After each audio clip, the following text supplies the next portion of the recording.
Hello friends, welcome to our channel Edugyan. दोस्तों, एडुज्ञान के online platform पे आप सभी का स्वागत है।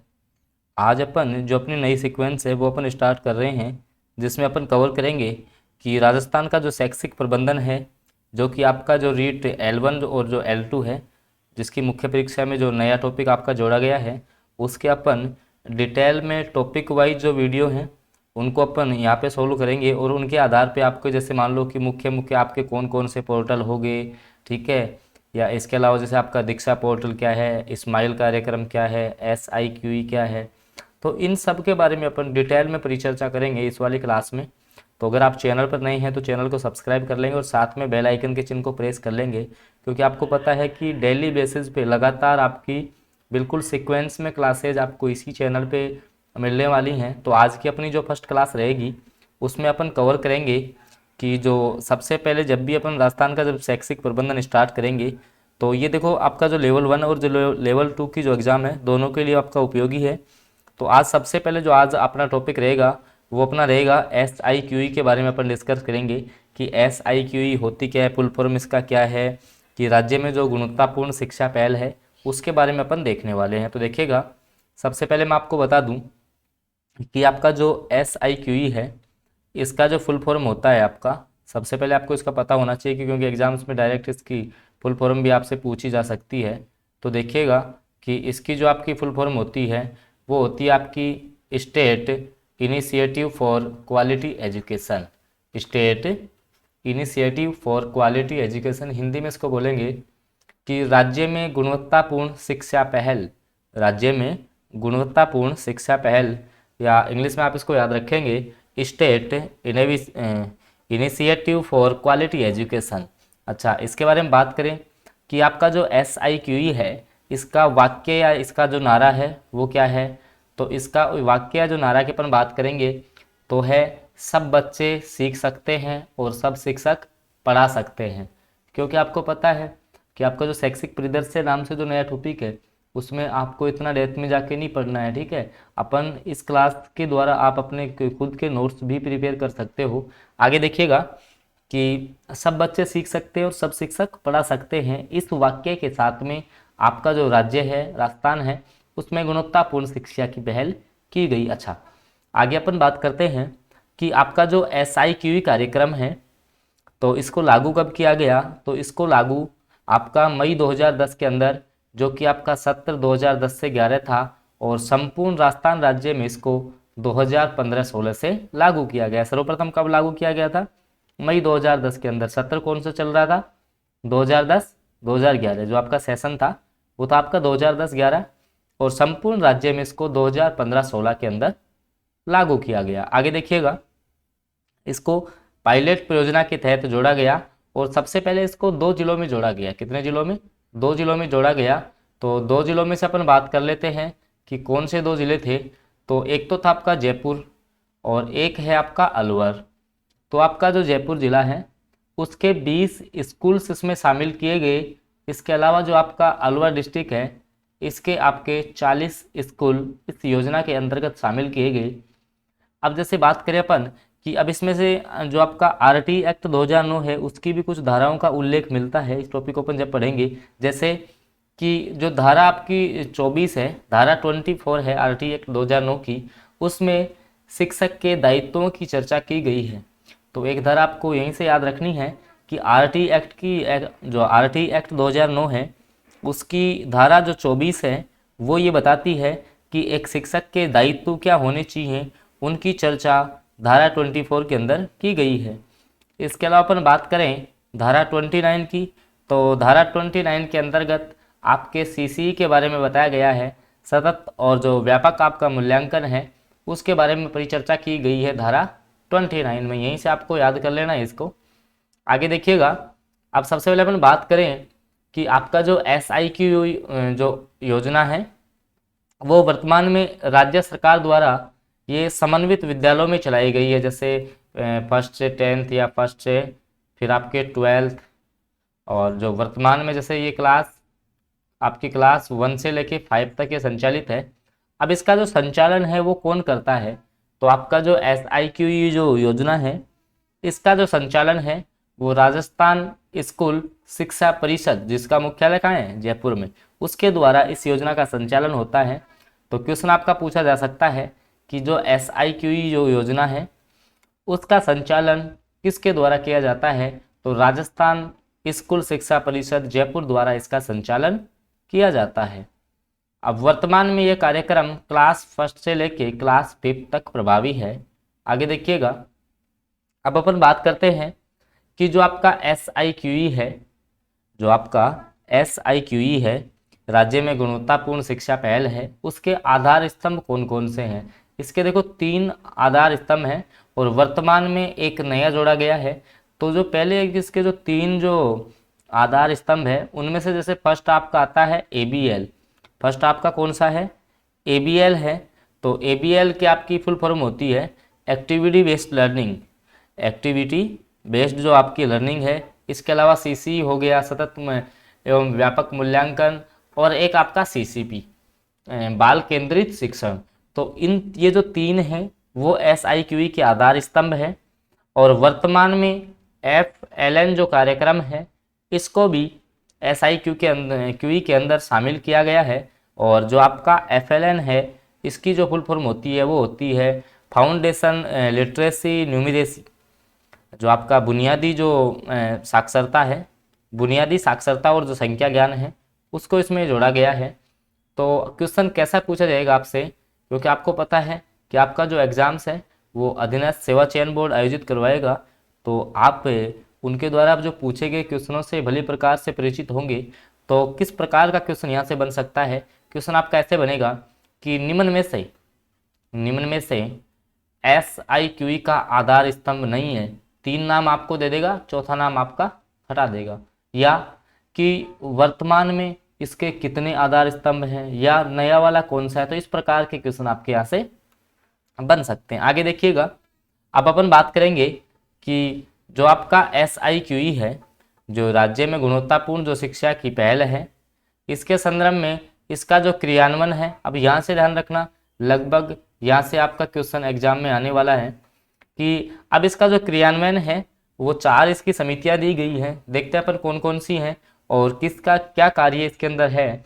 तो जो आपका माध्यमिक शिक्षा जो निदेशालय है, जो कि आपके बीकानेर में स्थित है, उनके द्वारा इस परियोजना के संचालन का जो कार्य है वो किया जाता है।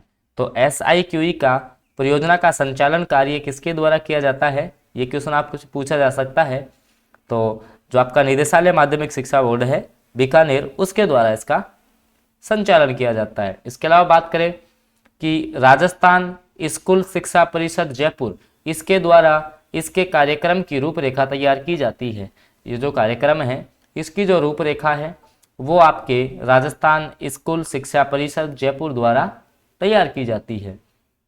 इसके अलावा बात करें अपन कि RSCRT जो उदयपुर है उसके द्वारा इसके अकादमिक कार्य किए जाते हैं, जो कि रिसेंटली आपकी जो फर्स्ट ग्रेड जो एग्ज़ाम है, रिसेंटली जो आपकी फर्स्ट ग्रेड एग्जाम में पूछा हुआ क्वेश्चन है कि SIQE के अकादमिक कार्य किसके द्वारा संचालित किए जाते हैं। ऑप्शन में आपका RSCRT उदयपुर था, तो RSCRT उदयपुर आपका राइट आंसर हो जाता।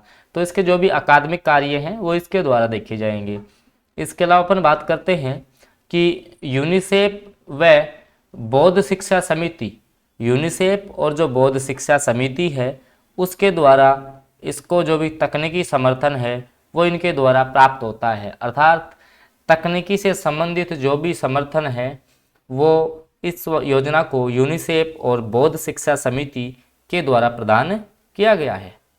आगे देखिएगा, आगे अपन चर्चा करते हैं कि अब इस पे जैसे एक तो आपका राज्य स्तरीय सहयोग हो गया, एक अपन बात कर लेते हैं कि इसका जो आपका जिला स्तरीय जो सहयोग है, बात करें इसका जो आपका जिला स्तरीय सहयोग है तो उसमें आपका नाम आता है DSF। किसका नाम आता है, DSF।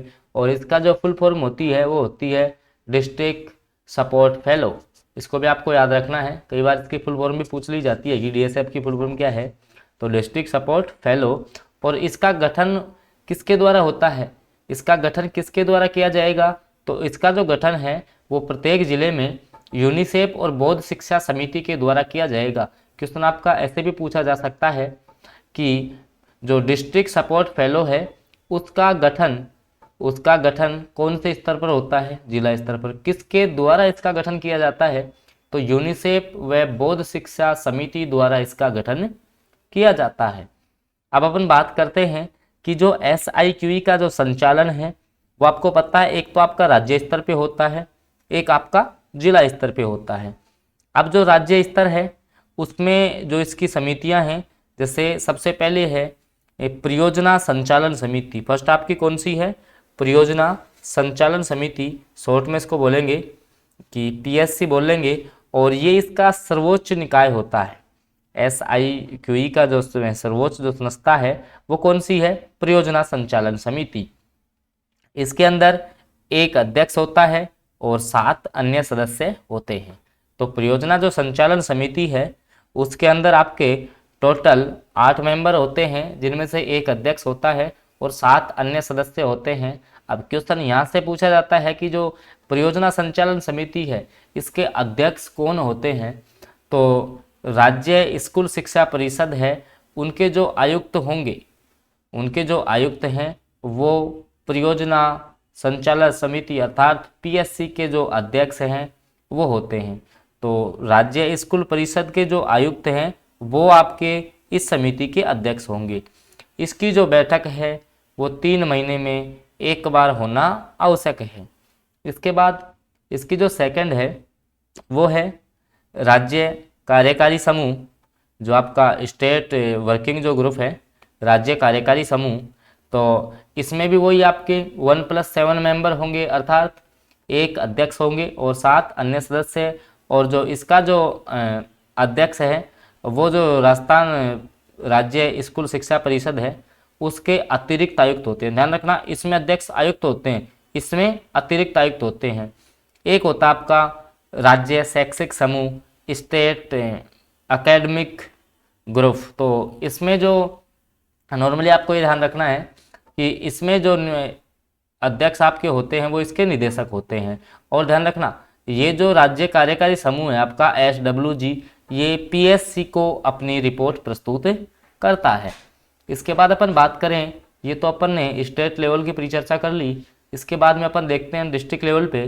तो जो जिला स्तर है आपका, उसमें आपकी एक तो आपका जिला कोर ग्रुप है और एक होता आपका जिला अकादमिक समूह। तो जो जिला कोर ग्रुप है उसमें एक अध्यक्ष और 5 अन्य सदस्य होते हैं, और इसका जो अध्यक्ष है वो आप DO बोलते हैं, वर्तमान में इसको CDPO बोलेंगे। ठीक है, तो ये इनके अध्यक्ष होते हैं। और जो जिला अकादमिक समूह है उनके जो अध्यक्ष होते हैं वो होते हैं आपके डाइट कॉलेज के प्राचार्य। आगे देखिएगा, अब जैसे अपन बात करें कि जो SIQE है वो किस किस से मिलके बन गया, अभी अपन ने बात की थी। आपका जो ABL है, ठीक है, आपका जो एक्टिविटी बेस्ड लर्निंग है, या CCP है, बाल केंद्रित जो शिक्षा है, सतत एवं व्यापक मूल्यांकन है, FLN की बात की थी, फाउंडेशन लिटरेसी न्यूमरेसी, तो जो कि आपका वर्तमान में नया जोड़ा गया है। तो वर्तमान में इसके ये 4 आधार स्तंभ हैं। कितने स्तंभ हैं इसके? 4 आधार स्तंभ हैं। अब अपन थोड़ी सी चर्चा कर लेते हैं। जैसे इसके ये जो आपके 4, जैसे मान लो कि इसको आपका 2022 में शामिल किया गया है, तो यहाँ से आपका क्वेश्चन बन सकता है। ठीक है, इसको 2022 में शामिल किया गया है, तो ये वाले जो 4 हैं वो इसके क्या हैं? आपके आधार स्तंभ हैं। क्या हैं? आधार स्तंभ हैं। अब अपन थोड़ा सा आगे अपन परिचर्चा करेंगे कि इसी के अंदर आपका जो ये है, इसी के अंदर जैसे जो मूल्यांकन है वो कौन कौन से मूल्यांकन होते हैं, जहाँ से भी लगभग आपका क्वेश्चन आना स्वाभाविक है। तो देखिएगा कि सबसे पहले अपन बात करें इसमें, तो देखिएगा जो फर्स्ट आपका आता है वो आता है आपका आधार रेखा मूल्यांकन। क्या बोलेंगे उसको? आपका होता है आधार रेखा मूल्यांकन। अपन अभी परिचर्चा करेंगे आधार रेखा मूल्यांकन आपका होता क्या है। आधार रेखा मूल्यांकन की बात की जाएगी तो जो आपका आधार रेखा जो मूल्यांकन है वो किसी कक्षा में जो भी बच्चे हैं उनका जो शैक्षिक स्तर है वो आप सबको पता है अलग अलग होता है। स्तर की इसी भिन्नता का जो आकलन है, भाई सबको पता है, जो भी आपके क्लास के जो सभी बच्चे हैं, सभी जो स्टूडेंट हैं, उनका जो सीखने का जो लेवल है वो सभी का क्या होगा? अलग अलग होगा। सभी का लेवल क्या होगा, आपका अलग अलग लेवल होगा। तो उसी का जो आकलन है वो इसके द्वारा किया जाता है। इसमें क्या होता है कि आकलन के आधार पर बच्चों को, जैसे मान लो कि एक साइड आपके जो भी इंटेलिजेंट बच्चे हैं या फिर उनसे थोड़ा सा कमज़ोर हैं, उनसे थोड़ा सा, तो ऐसे क्या है कि समूह में बांट दिया जाता है। ऐसे क्या किया जाता है, एक समूह के अंदर बांट दिया जाता है। तो और अलग अलग स्तर में, जैसे मान लो कि ये वाली जो क्लास है, ये वाली क्लास है, ये वाली, तो इनका जो सबका आईक्यू लेवल होगा वो अलग अलग हो जाएगा। तो ये तो होता है आपका आधार रेखा मूल्यांकन। हालांकि आपको इतना डीप में इसको पढ़ना नहीं है। इसके अलावा अपन बात करें कि जैसे इसके अंदर आपका जो एक होता है रचनात्मक आकलन, एक आपका आएगा रचनात्मक आकलन। अब आपका जो रचनात्मक जो आकलन है वो क्या होता है, उसके बारे में भी अपन परिचर्चा कर लेते हैं। देखिएगा, अब आपको पता है कि जो आपके जैसे किसी भी आपकी स्कूल्स के अंदर आपको पता है कि आपके जो टेस्ट जो होते हैं, जैसे मान लो FA फर्स्ट हो गया, FA सेकंड है और FA थर्ड हो गया। तो इनमें क्या है, जो आपका जो FA है उसकी फुल फॉर्म होती है फॉर्मेटिव असेसमेंट। तो इसमें क्या है कि प्रत्येक जो टर्म आपका होता है, तो प्रत्येक टर्म में शिक्षण अधिगम प्रक्रिया के दौरान विद्यार्थी की जो प्रगति का जो आकलन है, प्रगति के आकलन के लिए आपका 2 बार रचनात्मक मूल्यांकन किया जाएगा। रचनात्मक मूल्यांकन कितनी बार होगा, 2 बार किया जाएगा। और एक आपका आता है ऐसे, एक तो आपका हो गया FA, ठीक है, फॉर्मेटिव असेसमेंट, और एक आपका हो जाएगा सुमेटिव असेसमेंट। तो जो आपका योगात्मक, इसको बोलेंगे अपन क्या, आपका योगात्मक आकलन, क्या बोलेंगे इसको, ये हो जाएगा आपका योगात्मक आकलन हो जाएगा। तो देखिएगा कि ये आपका FA हो गया और ये आपका ऐसे हो गया। अब जैसे अपन बात करें कि प्रत्येक, जैसे मान लो आपका जो प्रत्येक टर्म की जो समाप्ति होगी उसके बाद में किया जाएगा ऐसे, पहले क्या किया जाएगा FA, उसके बाद में आपका होगा ऐसे। जैसे कि आपका जो प्रथम जो टर्म है, बात करें अपन जो आपका फर्स्ट टर्म है, तो फर्स्ट टर्म में आपका लगभग 45% पाठ्यक्रम, इसके अंदर कितना 45% आपका पाठ्यक्रम, और इसको FA थर्ड, किसमें FA थर्ड की बात करेंगे। और ये ऐसे हो जाएगा, कौन सा, ऐसे आपका फर्स्ट हो जाएगा। और ऐसे अपन बात करें कि आपका जो सेकंड टर्म है, सेकंड टर्म में 40% सिलेबस, और जो थर्ड टर्म है उसमें आपका 15% सिलेबस हो जाएगा। तो इस प्रकार से आपको ध्यान रखना है। और जो अब जैसे मान लो कि जो क्लास 5 है, ठीक है, क्लास जो 5 है, वहाँ क्या किया गया है कि ऐसे जो आपका 3 है, ऐसे 3 है, उसके स्थान पर प्राथमिक शिक्षा अधिगम स्तर मूल्यांकन किया जाता है। क्या किया जाता है, प्राथमिक शिक्षा अधिगम, प्राथमिक शिक्षा अधिगम स्तर मूल्यांकन किया जाता है। तो ये क्वेश्चन यहाँ से आ सकता है कि जो क्लास 5 है उसमें ऐसे 3 के स्थान पर आपका प्राथमिक शिक्षा अधिगम स्तर का आकलन किया जाता है। उसके बाद में जैसे मान लो आपका एक आगे, अब जैसे इसमें आपका ग्रेड सिस्टम है, जो कि आपका CCE है, सतत एवं आपका जो व्यापक मूल्यांकन है उसमें आपका जैसे ग्रेड सिस्टम है। जैसे मान लो कि ग्रेड A किसको दिया जाता है, ग्रेड जो आपका B है वो किसको मिलता है, और जो आपका ग्रेड C है वो किसको मिलता है, ध्यान रखना। तो देखिएगा कि ग्रेड A की अपन बात कर लेते हैं सबसे पहले। तो जो आपका ग्रेड A है वो स्वतंत्र रूप से कार्य करने की स्थिति, अगर आप बिना किसी टीचर की हेल्प के स्वतंत्र रूप से कार्य करने की स्थिति में, स्वतंत्र रूप से कार्य करने की स्थिति में आपको ग्रेड A मिलता है। इसके अलावा बात करें ग्रेड B की, तो जो आपका ग्रेड B है वो शिक्षक की सहायता से या मार्गदर्शन से आप काम कर रहे हो। और ग्रेड C शिक्षक की विशेष सहायता से, अर्थात जैसे इसमें आपको एक बार समझा दिया, मार्गदर्शन कर दिया, ये हाँ इस वाले क्वेश्चन को ऐसे सोल्व करना है, इसमें बार बार आपको समझाना पड़ रहा है, तो फिर ये ग्रेड C के अंदर आएगा। तो इसको भी आपको ध्यान में रखना है। इसके अलावा देखो, अब जैसे जो आपका CCE है, काफ़ी इंपॉर्टेंट क्वेश्चन है, यहाँ से ध्यान रखना कि आपका जो CCE है उसमें विद्यार्थियों द्वारा जो किए गए कार्यों की एक जो फाइल है वो विद्यार्थीवार बनाई जाती है, ठीक है, विद्यार्थी वार एक फाइल बनाई जाती है कि जिसमें उसमें कौन से ग्रेड प्राप्त की क्या है, तो उसको अपन बोलते हैं पोर्टफोलियो। क्या बोलेंगे उसको? पोर्टफोलियो। किसको बोलेंगे? कि जो सीसी है उसके अंतर्गत जो विद्यार्थियों की, इसके अंतर्गत विद्यार्थियों के आधार पे जो फाइल बनाई जाती है उसको अपन क्या बोलेंगे? पोर्टफोलियो बोलेंगे। तो इसको भी आपको ध्यान में रखना है। तो ये था आपका कि लगभग अपन ने जो SIQE है उसका अपन ने डिस्कस कर लिया है। आगे अपन कल वाली क्लास में अपन जो आपका दीक्षा पोर्टल है उसके बारे में डिस्कस करेंगे। तो इसी प्रकार के वीडियोज़ के लिए आप चैनल को सब्सक्राइब कर लेंगे और साथ में बेल आइकन के चिन्ह को भी प्रेस कर लेंगे, ताकि आगामी जो वीडियोज़ हैं उनकी नोटिफिकेशन आपको समय पर प्राप्त होती रहे। तो ओके फ्रेंड्स, मिलते हैं अगले वीडियो में, तब तक के लिए इतना ही।